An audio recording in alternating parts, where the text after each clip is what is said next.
코로나 시대에 많은 믿지 않는 사람들이 너희들이 믿는 하나님이 어디 계시느냐? 하나님은 없다. 이런 사람들이 많아졌다고 합니다.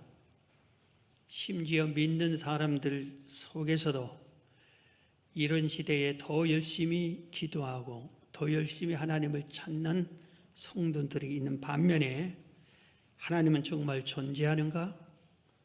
하나님이 살아계신다면 지금 무엇하고 계시는가? 이 시대에 하나님이 우리를 버린 건 아닌가? 지금 어디 계시는가? 왜 이렇게 힘들 때 가만히 침묵하고 계시는가? 이렇게 질문하는 의문을 갖는 성도들도 생겨나기 시작했다고 합니다. 하나님이 계신다면 우리가 만날 수 있습니까? 만난다면 어떤 식으로 하나님이 만나 주십니까?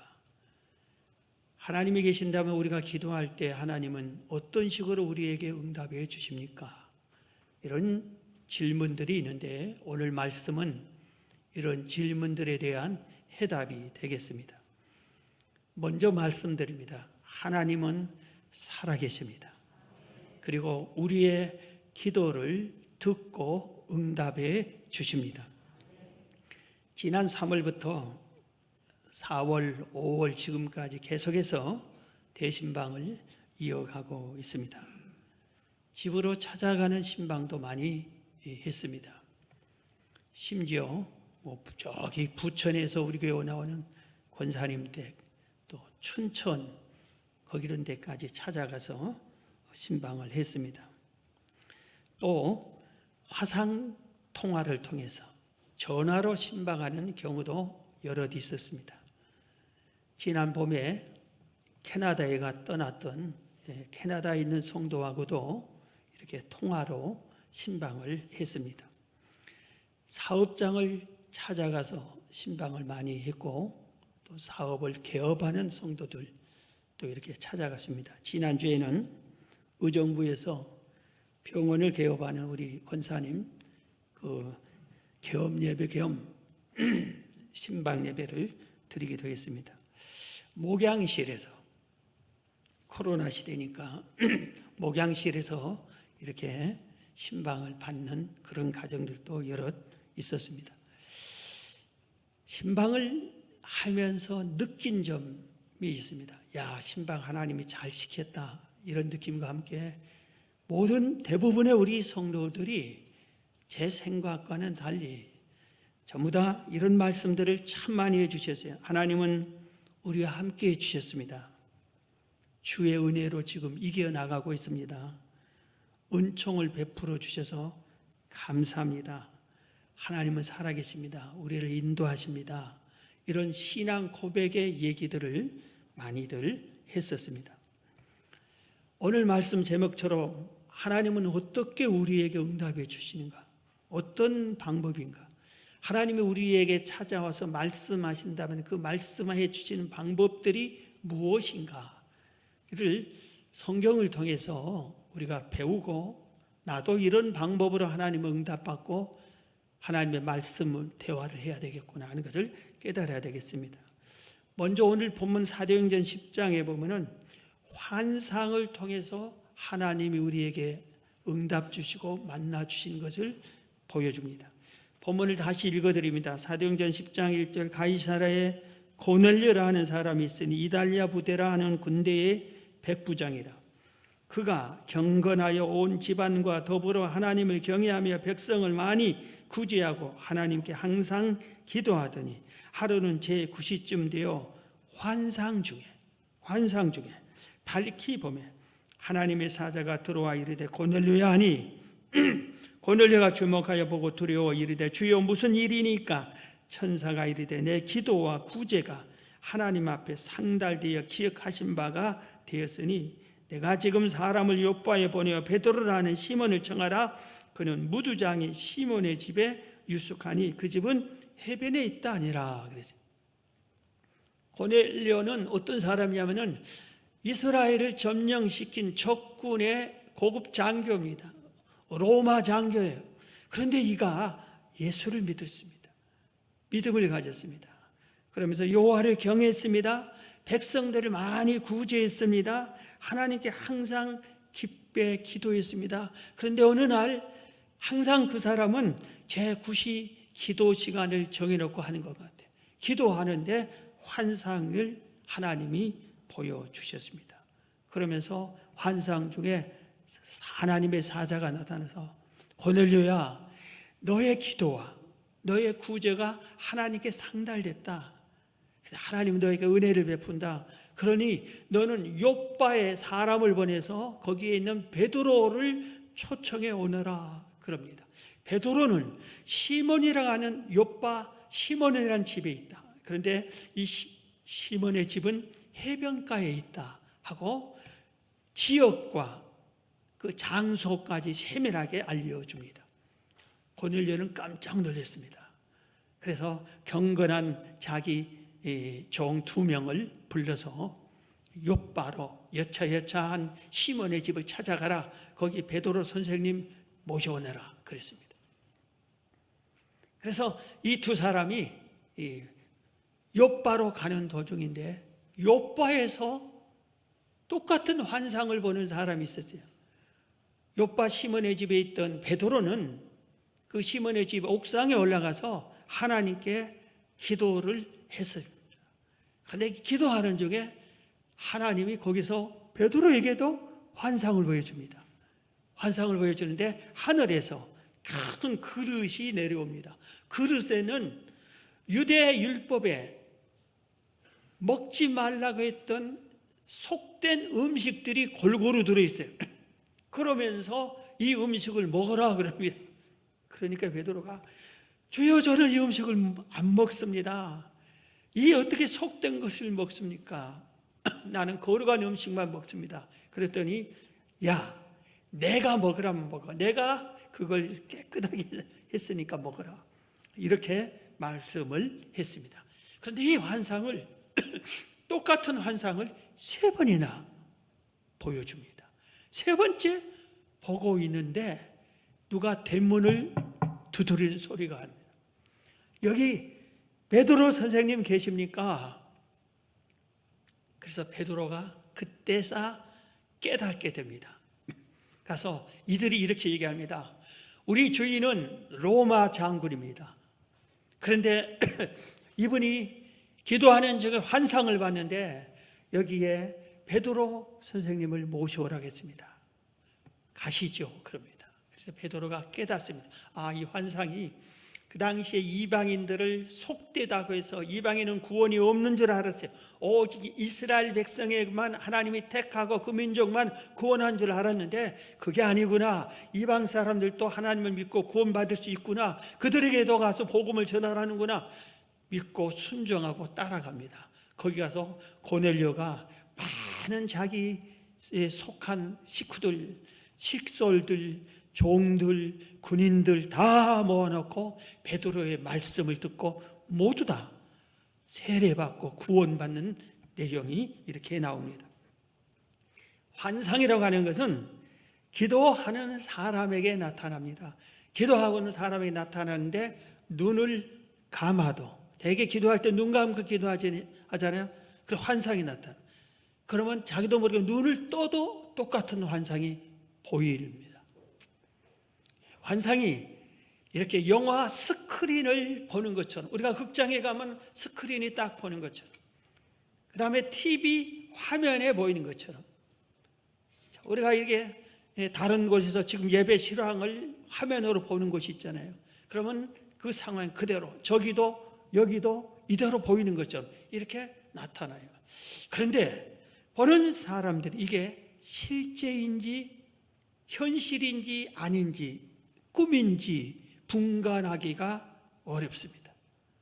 그렇게 해서 환상이 나타납니다.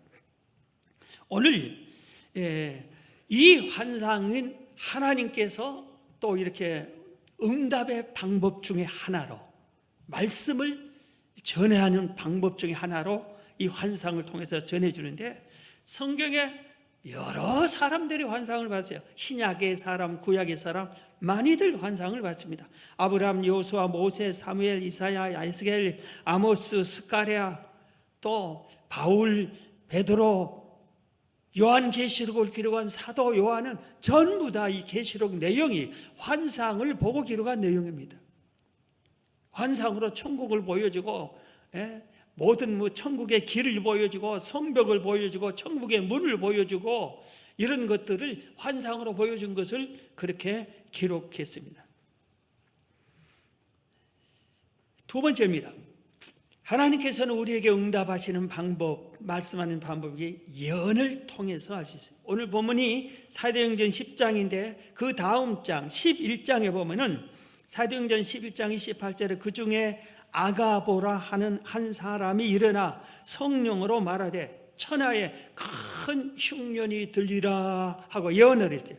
하더니 글라우디오 때에 그렇게 되니라. 글라우디오 때에 그렇게 되니라. 아가보라고 하는 이 성도가 많은 성도들을 앞에서 성령이 시키니까 예언을 했습니다. 앞으로 큰 흉년이 든다, 천하에 큰 흉년이 든다 하고 예언을 했어요.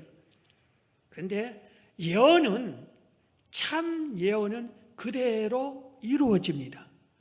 그런데 오늘 글라우디오 때의 그 흉년이 이루어졌더라 오늘 성경은 말하고 있습니다. 이 예언은 경고하는 예언이세요. 오늘 이 안디옥에 있는 이 아가보가 그 지역 사람들, 성도들을 있는 곳에서 예언을 하는 것이 앞으로 흉년이 든다, 그러니 예비하라고 경고하는 것처럼 경고의 예언이 있어요. 축복해 주는 예언이 있어요. 축복해 주는, 약속하는 예언도 있어요. 그러나 심판과 멸망하는 예언도 있습니다. 소돔 고모라 성이 멸망할 것이다, 예언한 대로 그렇게 멸망을 하는 것처럼입니다. 예언 중에 최고의 예언이 뭘까? 구약의 수많은 예언자, 선지자들이 한 예언이 한 사람을 예언했어요. 그 사람이 바로 메시아 예수 그리스도를 예언했습니다. 어디서 태어날 것이다, 어떻게 자랄 것이다, 어린 시절을 어떻게 보낼 것이다, 어떻게 죽으실 것이다, 십자가에 매달릴 것이다, 가시관을 쓸 것이다, 뼈는 상하지 않을 것이다, 창으로 찔림을 받을 것이다, 온갖 예언을 다 했는데 이 예언이 예수님이 그대로 이루어집니다. 그 예언대로 살으셨어요. 예언이 이루어지셨어요. 가장 큰 예언은 메시아 예수 그리스도에 대한 예언이었고, 그 예언은 하나도 틀리지 않고 다 이루어졌다 하는 것을 우리가 알 수 있습니다. 오늘날도 예언의 예언이 있습니다. 성령 고린도서 12장에 보면 성령의 9가지 은사 중에 예언의 은사가 있습니다. 그런데 우리가 알아야 될 것은 예언을 분별할 줄을 알아야 되는 겁니다. 거짓 예언이 있어요. 이 거짓 예언을 받은 사람, 마귀가 예언을 주어가지고 그게 참인 줄 알고 받은 자기는 받았으니까 참인 줄 알고 외치는데 교회를 혼란시키고 신실한 성도들을 멸망의 길로 이끌리는 이런 거짓 예언들이 있습니다. 그래서 성경은 이 예언이 참 예언인지 거짓 예언인지 분별하라고 했습니다. 이 거짓 예언자들이 대개 이단, 사이비에서 거짓 예언으로 믿는 성도들에게 접촉합니다. 성경 공부하자고, 성경을 확실하게 알려준다고. 교회 밖에서 성경 공부하자는 사람은 100% 다 이단입니다. 그래서 미혹하고 있는 것입니다. 그래서 우리들이 예언의 은사를 통해서, 예언을 통해서 하나님이 우리들에게 말씀하시는구나, 그리고 예언을 우리가 분별할 줄을 알아야 되겠구나 하는 것을 우리가 알게 됩니다. 그 다음에 하나님께서 세미한 음성으로 말씀하실 때가 있어요. 기도 응답을 또 음성으로 줄 때가 있습니다. 영이신 하나님께서 때로는 우리 영혼에게 말씀하실 때가 있습니다. 이것을 영음이라고 부르는 사람들도 있습니다. 이 하나님의 음성을 들을 때 듣는 사람이 이게 사람의 소리인지 다른 소리인지 뭔가 좀 사람의 흔한 소리는 아니다는 것을 느껴요. 그런데 이 음성이 너무나 위험이 있습니다. 거부할 수 없는 위험이 있어요. 권위가 있는 말씀이에요. 그리고 이 말씀이 깊은 속에까지 울려 퍼집니다. 큰 소리도 아닌데 정말 크게 들리는 것 같아요. 위험이 있고 거부할 수 없는 음성으로 이렇게 들리는 것 같습니다. 그래서 하나님 앞에 꼬꾸라질 수밖에 없습니다. 이런 음성을 들으면. 창세기 3장에 보면 최초의 인간인 아담과 하와가 하나님이 먹지 말란 선악과를 먹고 납니다. 그러니까 자기 자신이 보이는 겁니다. 죄를 지은 걸. 그래서 하나님이 아담아 아담하고 불렀어요. 그래서 부끄러워서 숲속에 숨고 맙니다.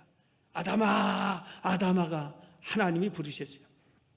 출애굽기 19장 19절에 보면은 나팔 소리가 점점 커질 때에 모세가 말한즉 하나님이 음성으로 대답하시더라.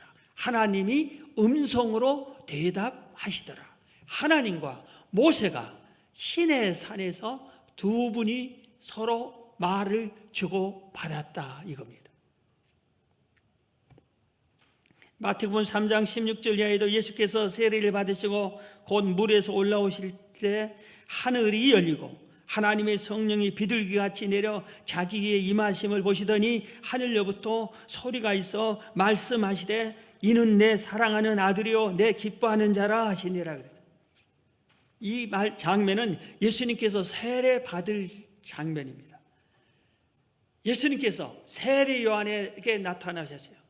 그리고 나에게도 세례를 주라 그럽니다. 세례 요한이 예수님을 즉시 알아봅니다. 주여, 내가 어떻게 주님께 세례를 베푸니까 주님이 나한테 세례를 베풀어야지. 그런데도 아니다, 세례를 베풀라고 그럽니다. 이것은 주님이 본을 보여주시는 거예요. 예수 믿는 사람은 모두 다 세례를 받아야 된다 이 말입니다. 그때 예수님이 세례 요한이 세례를 베풀어 예수님이 세례 받으실 때 성령이 비둘기로 나타나셨다. 예수님의 성령이 비둘기처럼 나타나셨어요. 그리고 하늘에서 음성이 나서 이는 내 사랑하는 아들이요 내 기뻐하는 자라 그랬어요. 그래서 예수님이 세례받던 세례 요한과 예수님과 그 당시 따르던 세례 요한을 따르던 제자들, 예수님을 따르던 무리들 모두가 이 음성을 들었어요. 이는 지금 세례받는 이는 내 아들이요 내가 기뻐하는 자다. 그래서 그들이 이분이 하나님의 아들이시구나, 메시아구나 하는 것을 만천하에 알릴 수 있도록 그렇게 말씀했어요. 예수님을 잡아 죽이고 힘쓰던 바울의 옛 이름이 사울인데 이 사울에게 사울아 사울아 하고 주님이 나타나셨어요. 주님은 이미 부활에 성천하셨는데 나타나셨어요. 이렇게 음성으로 사무엘아 사무엘아, 성소에서 엎드려 기도하는 이 사무엘을 하나님이 부를 때 부르셨어요. 모세야 모세야 하나님이 이렇게 부르셨습니다. 자, 그 다음에 방언과 방언 통역으로 기도를 응답해 주시고 하나님이 우리에게 말씀해 주십니다. 방언은 영어로 하나님께 기도하는 것입니다. 통역은 그 방언을 해석하는 은사인 겁니다. 고린도전서 14장 2절에 방언을 말하는 자는 사람에게 하지 아니하고 하나님께 하나니 이는 알아듣는 자가 없고 영으로 비밀을 말함이라 그랬어요. 고린도전서 14장 13절은 그러므로 방언을 말하는 자는 통역하기를 기도할지니 그랬어요. 여러분 사도 바울이 고린도전서 14장에서 12장에 방언의 은사, 방언의 통의 은사를 소개하면서 14장에서는 가장 좋은 은사는 사랑이다 이렇게 하면서 14장에 와서는 방언과 방언의 통역의 은사, 예언의 은사를 자세하게 설명해 주는 은사의 내용이 12장, 13장, 14장에 이어집니다. 그런데 거기서 바울이 이렇게 말합니다. 나는 이 세상에서 방언을 제일로 많이 하는 사람이다. 사도 바울이 방언 기도를 제일 많이 한 사람이 스스로 자기를 그렇게 얘기합니다. 그러면서 방언은 사람에게 하는 것이 아니라 하나님께 하는 기도다. 비밀로 하는 기도다 이겁니다. 여러분, 우리가 우리 말로 기도하면은 옆 사람이 그 기도 소리를 듣고 무슨 기도하는지를 다 알아버립니다. 그런데 내가 방언으로 기도하면은 옆 사람이 저 사람이 무슨 기도하는지 아무도 모릅니다. 그리고 내가 기도할 때는 내가 이렇게 기도해야지, 내 생각으로 또 이런 기도를 해야지, 이렇게 기도 제목을 내가 정하고 내가 이렇게 기도했다가 또 저렇게 기도했다가 생각대로 기도하려고 했다, 바꿔서 했다, 그럴 수도 있어요. 그런데 방언은 성령께서 내 기도를 대신해서 비밀로 영으로 하나님께 기도하게 해주는 겁니다. 그렇기 때문에 이 방언 기도는 100% 다 하나님이 받으시기에 합당한 기도인 거예요. 다만 해석의 은사를 받지 못하면 내가 무슨 기도를 했는지 그걸 몰라요. 그러나 방언 기도를 열심히 하면은 해본 사람 알겠지만 마음에 평안이 옵니다. 그리고 뿌듯합니다.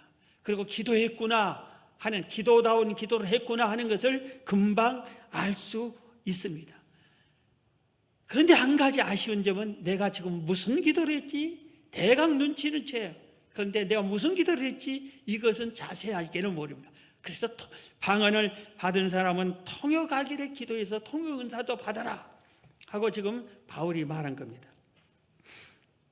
인천에서 성도 수가 제일로 많이 모인 교회를 큰 교회라고 한다면 제일 큰 교회가 주안장로 교회입니다. 이 교회에 나겸일 목사님이 계세요. 근데 지금은 이제 원로 목사님으로 계시는데, 이 목사님이 한참 목회를 열심히 하실 때 부흥회도 막 다니셨대요. 근데 어느 날 부흥회를 가면 그 시대는 부흥회하면 어때요? 주변에 다 모인대, 성도들 모여요. 가서 부흥회 가서 여러분 성령 받으세요. 성령 받아야 됩니다. 그리고 특별히 방언 받으세요. 방언 기도하면 얼마나 유익한지 모릅니다. 방언 기도하세요. 그리고 통역의 은사가 있어요. 얼마나 신비한지 모릅니다. 정말 통역의 은사 받으면 유익합니다 하고 방언과 방언 통역을 강조했어요. 그리고 통성 기도를 시켜서 방언 기도를 하게 했어요. 그리고 막 방언 은사를 받고 방언 기도를 막 하고 하는데 방언 통역을 이제 시범으로 보여주는 겁니다. 그래서 한 아가씨가, 그게 청년이 서서 이제 방언으로 막 울면서 기도를 했어요.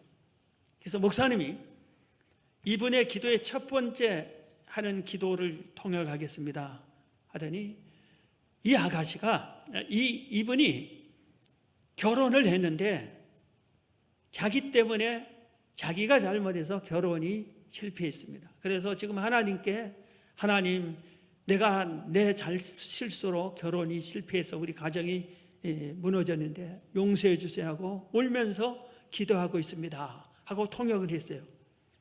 그러니까 교회가 잠잠해져 버렸어요. 은혜가 충만하다가 조용해졌어요. 왜? 이 아가씨는 청년이에요. 결혼을 안 했어.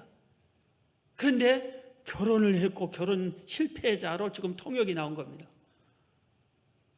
그래서 보다 못해서 옆에 있는 다른 청년이, 목사님, 이 청년은 아가씨예요. 결혼한 적이 없어요.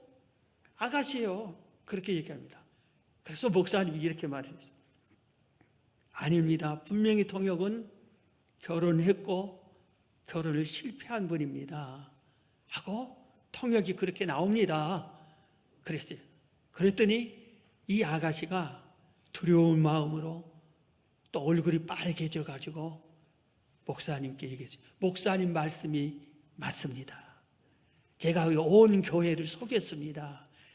나는 결혼한 사람입니다. 그런데 나 때문에 결혼이 실패한 사람. 그게 마음에 걸려서 내 영혼이 하나님께 그걸 용서해 달라고 회개한 기도를 내가 방언으로 한 모양입니다. 그러니까 사람들이 그때서 다시 은혜가 충만했어요. 근데 또 방언 기도하는 것을, 뒤에 기도하는 것은 이 성도가 울면서 간구한 것이, 자기는 어렸을 때 부모를 잃어버렸다. 그래서 잃어버린 어머니를 찾게 해달라고 지금 울면서 기도하고 있습니다. 그랬더니 성도들도 그것도 깜짝 놀란 거예요. 그래서 이 아가씨가 맞습니다. 저는 어려서 어머니를 잃어버렸습니다. 고아였습니다. 하고 실토했습니다. 그런데 한쪽에서 어느 나이 많은 권사님이 또 방언으로 기도했어요.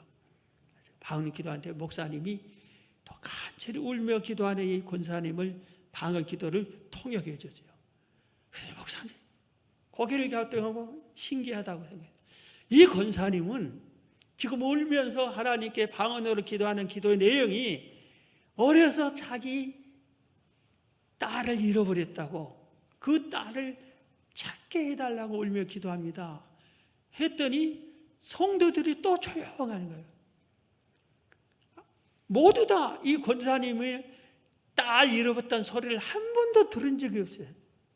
그런데 이렇게 방언이 통하는 거예요. 그러면서 목사님이 말하니까 맞다고, 죄송하다고, 내가 그 말을 안 했지, 내 어릴 딸을 잃어버렸다고.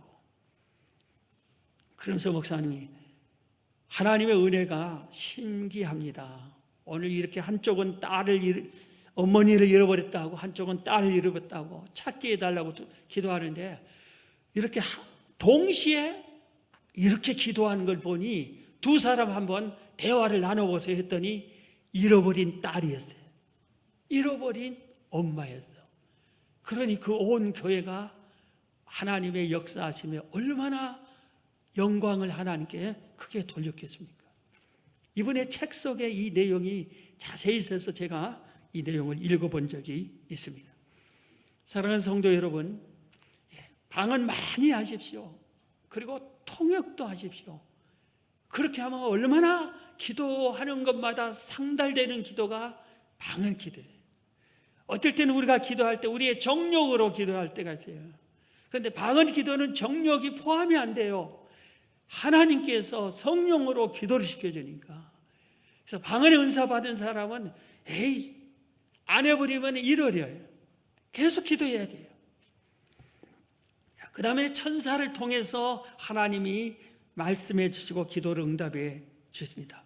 오늘 사도행전 본문 10장인데 앞장 8장을 보면은, 사도행전 8장 26절에 보면은 주의 사자가, 천사가 빌립에게 말하여 이르되 일어나서 남쪽으로 향하여 예루살렘에서 가사로 내려가는 길까지 가라 하니 그 길은 광야라 그랬어요. 사도행전 6장에 이렇게 보면은 초대 안수 집사를 세웁니다. 그 중에 빌립 집사도 있어요. 집사님이에요. 그런데 스데반 집사를, 바울의 옛이름 바울이 사울이었을 때 스데반 집사를 그 사울 일당이 돌로 쳐서 죽여버립니다. 복음을 전한다고, 예수 믿는다고, 이걸 막 전도하러 다닌다고 스데반 집사를 죽여버립니다. 그래서 예루살렘 교회 성도들이 다 이렇게 흩어지게 됩니다. 이때 빌립은 어디로 흩어졌냐면은 사마리아로 가세요.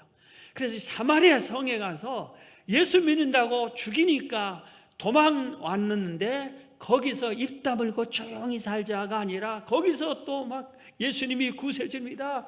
예수님 우리 죄를 대속했습니다. 예수님은 하나님의 아들이십니다.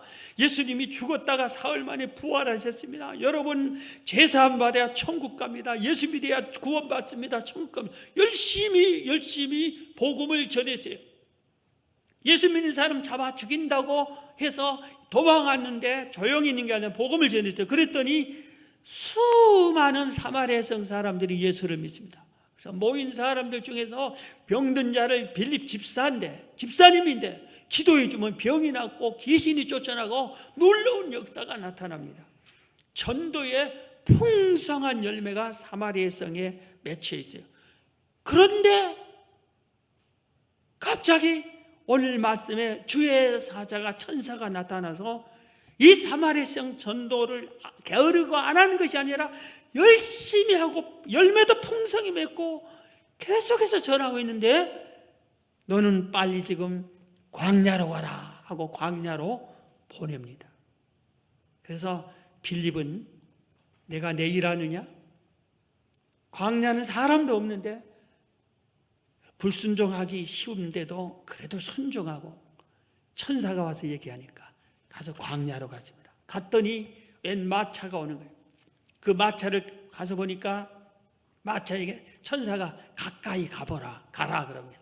가까이 가니까 이 사람이 누구냐 하면은 에티오피아의 국고를 담당한 내시에서 오늘날 말하면은 우리나라 재정을 담당한 재무부 장관, 부총리가 재정 담당하는 기획 재정 담당하는 부총리라고 그러죠. 우리나라에서는 이 사람이다 이겁니다. 그래서 마침 성경을 읽어요. 그 성경 내용을 압니까 물어보니까 이 사람은 아프리카의 에티오피아 사람인데 예루살렘이 여기까지 예배 드리러 온 거예요. 예배 드리러 가다가 예배 드리고 가는 길입니다. 설명해 준 사람이 없어 모르겠다고 하니까 제가 설명해 주하고 마침 그 사람이 읽은 책이 이사야 선지자의 예수님에 대한 예언에 대한 내용이에요. 그것을 설명해서 이 예언이 이루어졌고 예수님이 이 땅에 오셨고 예수님이 메시아입니다 하고 설명해 주고 나니까 그 자리에서 예수를 영접하고 세례를 받고 갑니다. 우리가 볼 때는 사마리아 성에 수많은 사람 전도하는 것이 효과적인 것 같아요. 딱 한 사람 전도하려고 광야로 보냈다는데 이 사람을 전도했더니 에티오피아 자기 나라에 가서 복음을 전해서 나라 전체를 복음화시킵니다. 그래서 이 나라를 흔히 기독교 국가라고, 아프리카에서 유일하게 기독교 국가, 남아프리카 공화국과 이 에티오피아를 기독교 국가라고 지금 말할 정도입니다. 천사를 통해서 말씀하세요. 누가복음 1장 26절에도 여섯째 달에 천사 가브리엘이 하나님의 보내심을 받아 갈릴리 나사렛이라는 동네에 가서 다윗의 자손 요셉이라는 사람과 약혼한 처녀에게 이르되 그는 처녀의 이름은 마리아라. 그에게 들어가 이르되 은혜를 받은 자의 평안할지어다. 주께서 너와 함께 하시도다. 처녀가 그 말을 듣고 놀라 이런 인사가 어찌함인가 생각하며 천사가 이르되 마리아여 무서워하지 말라. 내가 하나님께 은혜를 입었느니라. 내가 잉태하여 아들을 낳으니 그 이름을 예수라 하라. 요셉과 약혼한 마리아가 결혼을 준비하면서 몸과 마음을 정결하게 준비하고 있는데 어느 날 천사가 딱 나타났습니다. 그러면서 천사가 마리아에게 은혜를 받은 자여 평안할지어다. 그리고 주께서 말씀하신데 너 잉태할 것이다. 아들을 낳을 것이다. 이름을 예수라 해라. 그는 온 인류를 죄에서 구원할 자다. 이렇게 천사가 알려줍니다. 그래서 마리아가 무슨 말입니까? 저는 요셉과 결혼한 약혼자입니다. 그리고 약혼은 했지만 한 번도 요셉과 잠자한 적이 없습니다. 말 그대로 저는 동정을 지킨 동정녀입니다. 내가 어떻게 잉태한단 말입니까? 그러니까 너는 사람으로 잉태가 아니라 성령 하나님이 잉태하게 해주신다. 그래서 마리아가 그걸 받아들입니다. 천사가 나타난 내용은 성경에도 수없이 많아요. 환상을 수없이 많이 나타나고 그러는 것처럼 열왕기상 19장에 보면 엘리야에게 천사가 나타납니다. 엘리야가 바알 선지자 450명, 아세라 선지자 400명, 이 850명과 신앙 대결에서 이긴 다음에 그들을 다 쳐서 죽여버립니다. 우상을 섬긴 그들을. 그러니까 왕후 이세벨이 자기의 주의 종 선지자들, 바알 선지자, 아세라 선지자를 죽였다고 이 참 선지자 엘리야를 죽여버리겠다고 합니다. 그렇게 엘리야가 도망가서 실컷 도망가다가 로뎀 나무 아래서 지쳐서 쓰러져 있는데 이때 하나님이 천사를 보내세요. 천사가 엘리야의 얼굴을 쓰다듬어 주면서 일어나게 한 다음에 물과 떡을 주면서 먹고 힘을 얻게 해줍니다. 천사가 나타나서 엘리야에게 그럽니다. 아브라함에게도 천사가 종종 나타났어요. 하루는 소돔 고모라 성을 향해 가는 두 천사를 아브라함이 만나 대접을 잘 해주니까 천사가 이렇게 말합니다. 내가 너에게 숨길 수 없다. 하나님의 뜻을 너에게는 얘기해 주마. 지금 소돔 고모라 성이 죄악으로 너무 가득 차서 내가 하나님의 뜻에 따라 멸망하러 간다. 그렇게 알려줍니다. 감옥에 갇힌 베드로가 복음을 전하다가 감옥에 갇혔습니다. 그리고 실컷 두들겨 맞고 쇠고랑까지 양손 양발에 채웠습니다. 그래서 지쳐서 쓰러져 자고 있는데 하나님이 천사를 보냅니다. 천사가 나서 베드로에게 툭툭 치면서 일어나라. 그리고 쇠고랑을 딱 풀어줍니다. 그리고 옥문을 열어줍니다. 그래서 옥문에서 베드로가 그대로 나옵니다. 사자굴에 다니엘이 던짐을 받았어요. 하나님만 섬긴다고. 그런데 기도한다고. 그런데 하나님이 천사를 보내서 사자 입들을 다 봉해버립니다. 그래서 사자는 난생 우리는 평생 한 번도 할 수 없는 아주 푹신푹신한 사자 털 속에서 벽에를 삼고 옆에서 편안하게 사자굴에서 하룻밤을 보냅니다. 천사를 통해서 성경에 이런 말씀이 있어요. 지나가는 나그네를 잘 대접하라. 그 중에 천사가 있을 수 있다고 그랬어요. 네. 여러분 사람을 무시하지 마세요. 천사가 신사복 입고 나타날지 허름한 옷을 입고 나타날지 함부로 사람을 판단하지 말고 냉정하게 그냥 쫓아만 내지 마시고 그 다음에 꿈을 통해서도 합니다. 사도행전 2장 17절에 하나님이 말씀하시기를 말세에 내가 내 영을 모든 육체에 부어주리니 너희의 자녀들은 예언할 것이요 너희의 젊은이들은 환상을 보고 너희 늙은이들은 꿈을 꾸리라. 성령 역사하면은 이렇게 환상도 보고 예언도 하고 꿈을 꾸리라. 꿈을 통해서.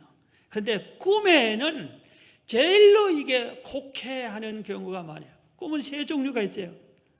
하나님이 주신 꿈이 있어요. 그리고 마귀가 주는 꿈이 있어요.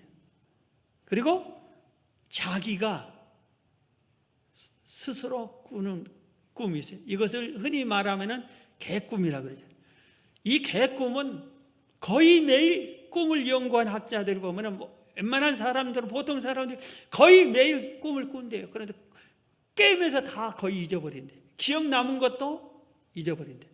하나님의 꿈과 개꿈을 구별하는 방법이 쉽습니다. 하나님이 주신 꿈은 꾼 사람이 이건 하나님이 주신 꿈이다 하고 믿어져요.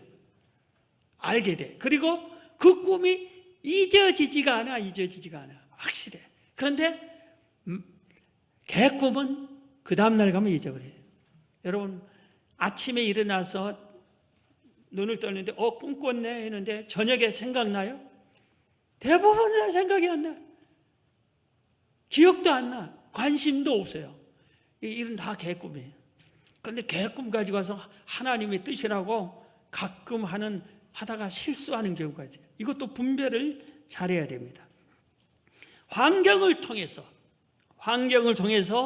또 하나님이 말씀해 주시고 응답해 주십니다. 환경이 활짝 열리는 길에 막힌 담이 막 생겨요. 그 길이 아닐 때 내가 가야 할 길이 아닌데 그 길을 가면 하나님 막아버려요. 또 그래도 어떻게 해치고 가면은 또 막아버려. 환경을 통해서 내가 가야 할 길인데 안 가면 그 길을 활짝 열어놓고 그 길로 가게끔 환경이 막 역사해 주지. 그래서 환경을 통해서 그래요. 요셉에게 소년 시절에 꿈을 꾸게 했어요. 총리가 되는 꿈을 꾸게 했어요. 그런데 그 꿈이 이루어지려고 하니까 어떻게 했냐? 처음에는 험한 길 같은데 17살이었는데 애굽의 노예로 팔리게 됩니다. 그럼 꿈이 이루어지지 않은 거죠. 하나님이 요셉에게 준 꿈이 이루어집니다.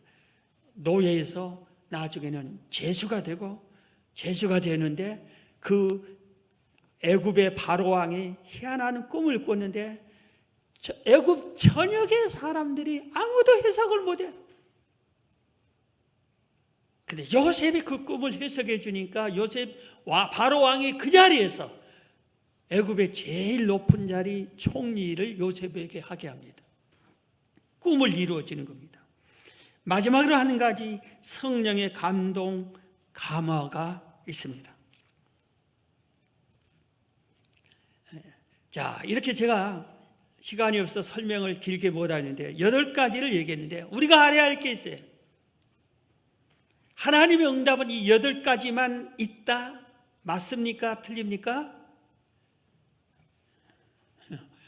하나님의 응답은 시대와 환경에 따라서 다양한 방법으로 그 사람에게 알려주는데, 지금 제가 말씀한 것은 성경의 대표적인 것들을 알려준 거예요. 그래서 이 방법 외에 다른 방법으로 올 수도 있어요. 그 다음에 우리가 알아야 할 것은 어느 것이 제일로 좋은 응답 방법이다, 어느 것이 좀 덜하다, 비교하는 사람이 있어요. 어떤 사람은 환상이 최고로 좋은 응답이고 또 뭐 꿈은 아니고 그렇게 하는데 이거예요. 절대로 그러지 말으세요. 여러분, 대통령이 소식을 나한테 전해준다고 합시다. 전화로 했어요. 직접 비서를 통해서 전화로 했어. 두 가지. 세 번째, 우편물로 보냈어요. 네 번째, 사람을 통해서 보냈어요. 어느 것이 제일로 좋은 방법이에요? 그게 다 필요 없잖아. 그 내용이 중요한 것이지. 초청 내용이 중요한 것이지. 하나님이 우리에게 알려주셨어요. 꿈으로 알려준, 환상으로 알려준, 방언 통역을 알려준지, 뭐 응답으로 말씀으로 알려주든지, 성경으로 알려주든지, 어느 것인지 어느 게 비교하지 마세요. 다 귀한 전능하신 위대하신 하나님의 말씀이에요. 하나님의 뜻이에요. 하나님의 응답이에요. 그러니까 비교해서는 안 됩니다. 그 다음에 우리가 알아야 할 것은 모든 응답은 반드시 다 분별을 해야 되는 게 분별을 정확하게 해야 됩니다. 그래서 하나님의 사람들도, 성경에 나온 사람들도 하나님이 아주 음성으로 알려줘도, 하나님이 나타나서 음성으로 알려줘도 또다시 확신하게 알려주세요. 또 한 번 알려주세요. 이런 식으로 하는 하나님의 일꾼들도 있었어요. 그래서 분별을 해야 된다. 분별을 가장 좋은 분별은 성경으로 하는 겁니다. 성경에 맞는가? 성경에 없는 방법은 그것은 이단 사이비들이 사용하는 거예요. 환상 이단 교주 노릇 괜히 하는 게 아니에요. 계시를 받아요. 그들이 마귀를 통해서, 그들도 꿈을 통해서, 그들도 음성을 들었다고 하고, 그들도 환상을 봤다고 그래요. 그런데 성경과 다른 것들, 성경에 없는 것들, 그러니까 그렇게 통해서 미혹해서 멸망의 길로 이끌어가게 하는 것입니다. 사랑하는 성도 여러분, 말씀을 마칩니다. 하나님은 살아계셔요. 환난 시대라고 뭐 침묵하고 있다고 그렇지 않습니다. 지나가 보면은 나의 등 뒤에서 나를 도우신 주, 이 복음성가처럼 아무것도 없는 것 뒤돌아보면은 여전히 계신 주, 그 가사가 그런 게 있잖아요. 항상 하나님 우리와 함께하고 계세요. 여러분 열심히 기도해서 하나님을 만나세요. 하나님의 응답을 받으세요. 그래서 믿음이 어려울 때일수록 흔들리지 말고 더 굳세게 나아가서 하나님의 영광 돌리는 여러분 되길 주의 이름으로 축원합니다.